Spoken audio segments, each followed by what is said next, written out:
Hi, it's Mrs. Tucker.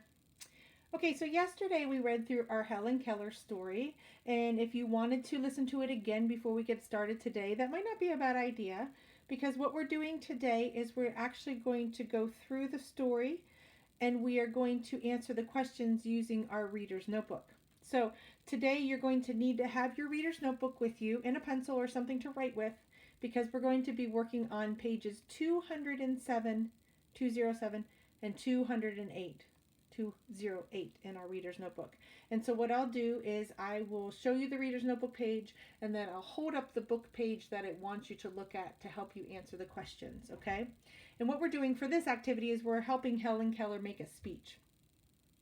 And it says at the top right here, when Helen Keller grew up, she gave speeches. Now you will write a speech about Helen Keller's life.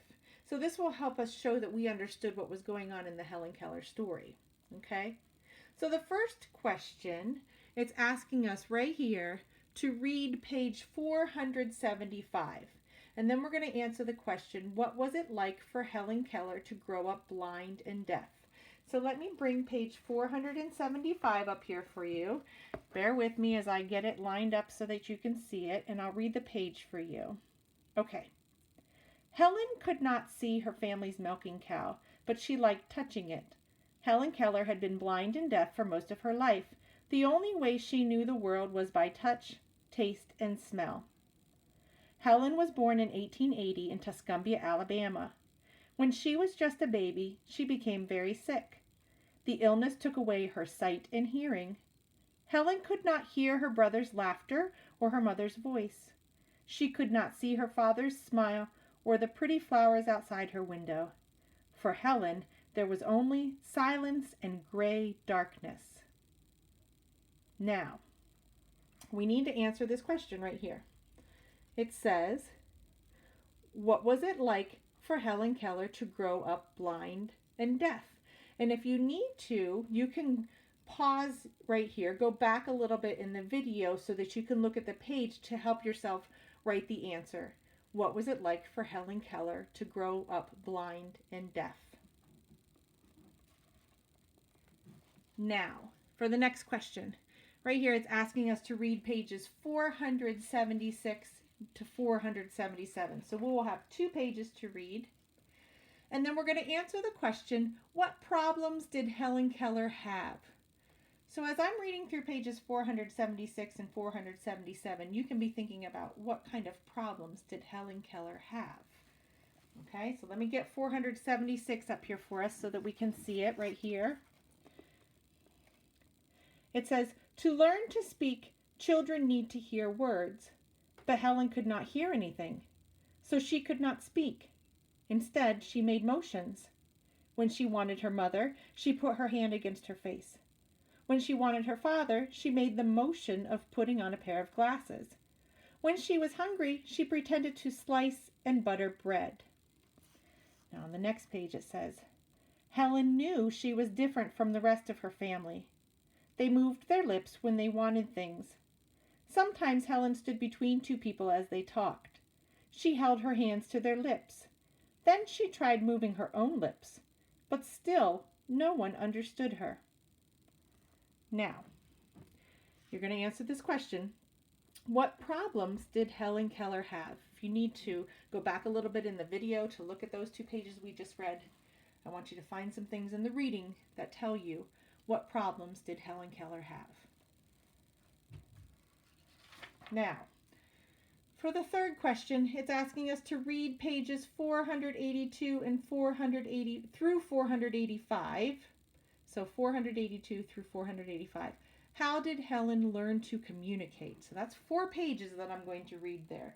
And while I'm reading through those 4 pages, you're going to think about, how did Helen learn to communicate? How did she learn how to get her point across, what she wanted to do? Okay.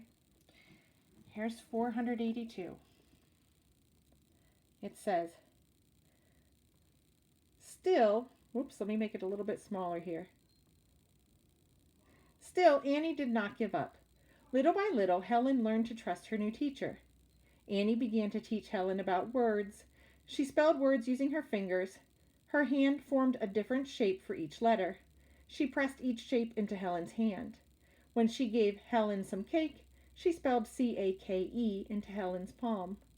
When Helen held her doll, Annie spelled Doll for Helen. Helen imitated the shapes. She thought it was a game. She didn't know that the shapes spelled words. After a month, Helen could spell whatever Annie spelled, but Helen still did not know that she was naming the things she touched. Now let me turn the page here. There's just a picture on the next page. There wasn't any words. So now we're going to start again on page 485 here, or 484.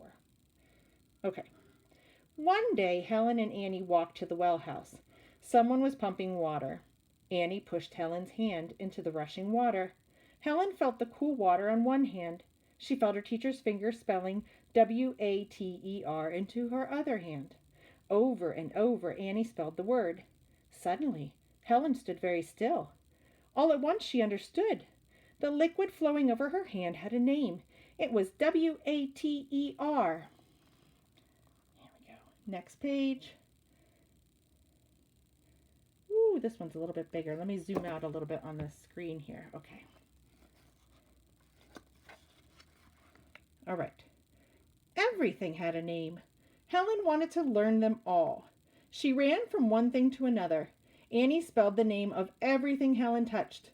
Then Helen turned and pointed to Annie. Teacher spelled Annie. From then on, Helen's name for Annie was teacher. That summer, Helen learned a lot of new words. She stopped using her old motions. Her fingers gave her all the words she needed. Now, I'm going to go back to that a little bit. Let me zoom a little bit closer here. Go back to that question. How did Helen learn to communicate? So if you need to go back while I read those 3 pages to help you answer, you can write an answer to the question, how did Helen learn to communicate? Now, for the final question on this page, don't forget we have another page to do. For the final question on this page, it's asking us to read pages 486 through 487.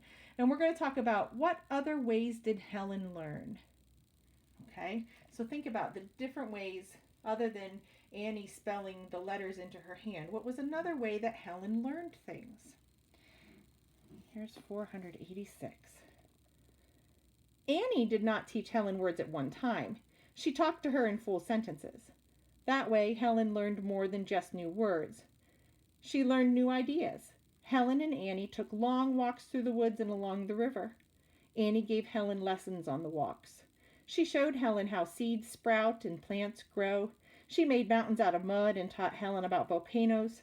Sometimes they climbed a tree and had a lesson there. Helen was hungry for knowledge. She wanted to learn everything Annie could teach her. Soon Annie started teaching Helen how to read. The words were printed in raised letters for a blind person. Helen felt the words with her fingers. She liked to hunt for words she knew. When she learned to read better, she read her books over and over. Her curious fingers wore down the raised letters. So, other than having Annie fingerspell into her hand, I want you to come up with what are other ways that Helen learned? What other ways did Helen learn? And if you need to pause and go back, go ahead and do that. Now, I'm going to make this a little bit smaller so that I can turn the screen page here. There we go. When you're done writing that answer, go ahead and turn to page 208 in your reader's notebook. Now, at the top, it says, after you gave the speech to your friends, they asked you questions. Use details from the text, that means the story, and illustrations to help you answer the questions. So I will show you both the pages and the pictures to help you answer the rest of these questions, because it's asking you to use details from both the words and the pictures from the story to help you answer these questions. So let me zoom in a little bit so that we can, let me see if I can make this a little bit bigger on my screen. Whoop, there we go. There we go. Okay, so the first thing that's asking us to do is to read page 475 and answer the question, how did Helen become blind and deaf? So in the book, I'm going to flip back to page 475 real quick. And I'm just going to read, we've already read page 475. So I'm just going to read one paragraph. And I'm going to show the paragraph that I am going to read. It's this last paragraph right here that starts with the word Helen. It says, Helen was born in 1880 in Tuscumbia, Alabama. When she was just a baby, she became very sick. The illness took away her sight and hearing. Helen could not hear her brother's laughter or her mother's voice. She could not see her father's smile or the pretty flowers outside her window. For Helen, there was only silence and gray darkness. So now I want you to answer that question. How did Helen become blind and deaf? Now, the next one is asking us to read pages 476 through 478. And we're answering the question, could Helen communicate at all before she learned to fingerspell? So was there a way for her to communicate with people before she learned to fingerspell? So I have 3 pages that I'm going to read here. Okay. Here's the first one. And it says, to learn to speak, children need to hear words, but Helen could not hear anything, so she could not speak. Instead, she made motions. When she wanted her mother, she put her hand against her face. When she wanted her father, she made the motion of putting on a pair of glasses. When she was hungry, she pretended to slice and butter bread. And here's the picture at the bottom of that page. Now I'm going on to the next page. Here's the photograph that's at the top of Helen Keller. And it says, Helen knew she was different from the rest of her family. They moved their lips when they wanted things. Sometimes Helen stood between 2 people as they talked. She held her hands to their lips. Then she tried moving her own lips, but still no one understood her. And there's one more page that I'm going to read. That made Helen angry. Sometimes she screamed and cried and kicked for hours. She threw things and hit people, but it didn't change anything. She was still alone in silence and darkness. And there's the picture that's at the bottom of that page. Okay, so now I want you to look at number 2. It says, could Helen communicate at all before she learned to fingerspell? Now you could just write yes or no for that answer, but I don't want you to just write yes or no. I want you to write more than just yes or no. So if you think yes, she could communicate, tell me why you think that. If you think no, she could not, tell me why you think that, okay? And then down for number 3, it's asking us to read pages 481 through 484 again. And then it's asking the question, how did Helen learn to spell? So I will bring page 481 up real quick. And we'll start from there, and I'll show you the pictures too with the words. Okay, here's page 481. Let me zoom out a little bit on my camera so you can see it a little bit better. Okay, it says, a little bit more here. Okay, Helen and teacher, March 1887. Helen's teacher came to live with the Kellers that spring. Her name was Annie Sullivan. Annie had studied at the Perkins School. She was nearly blind herself. Annie needed to control Helen's wild behavior so she could teach her, but Helen did not understand that Annie wanted to help her. For 2 weeks, Helen fought with Annie. She hit Annie and knocked out one of her front teeth. She even locked Annie in an upstairs room. Mr. Keller had to get a ladder and let Annie out through a window. And there's the photograph we have of Annie Sullivan. Now I'm going to turn the page. Read a little bit more here. Still, Annie did not give up. Little by little, Helen learned to trust her new teacher. Annie began to teach Helen about words. She spelled words using her fingers. Her hand formed a different shape for each letter. She pressed each shape into Helen's hand. When she gave Helen some cake, she spelled C-A-K-E into Helen's palm. When Helen held her doll, Annie spelled D-O-L-L for Helen. Helen imitated the shapes. She thought it was a game. She didn't know that the shapes spelled words. After a month, Helen could spell whatever Annie spelled, but Helen still did not know that she was naming the things she touched. And there's the photograph of the doll. It's at the bottom of that page. On the next page is just the photograph of Annie and Helen. And then there's one more page for me to read before you answer that question.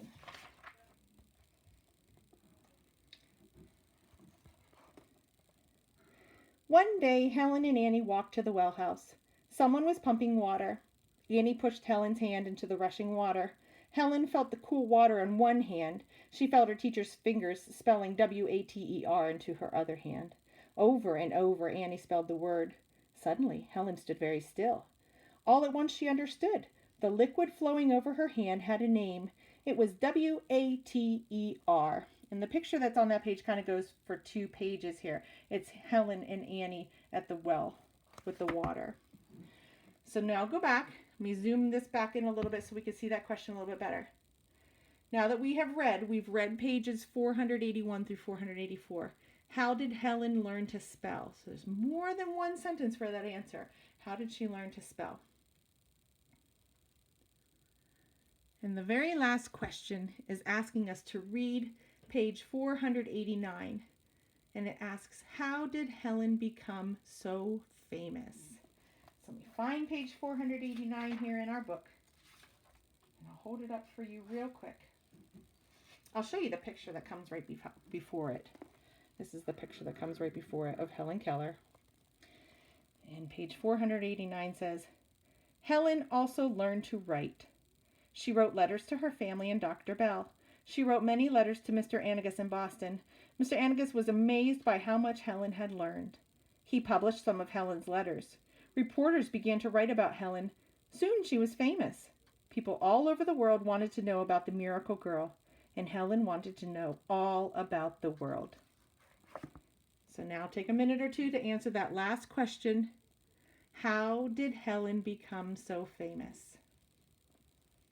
Now, remember, friends, when you're finished, take a picture of both of those reader's notebook pages and send it to your teacher. Send it to Mr. Dockey, Mrs. Dellinger, or myself. And when you are finished all together, make sure we get those and we will be good. Okay. Thank you, friends, for listening, and I hope you have a nice rest of your day. Bye.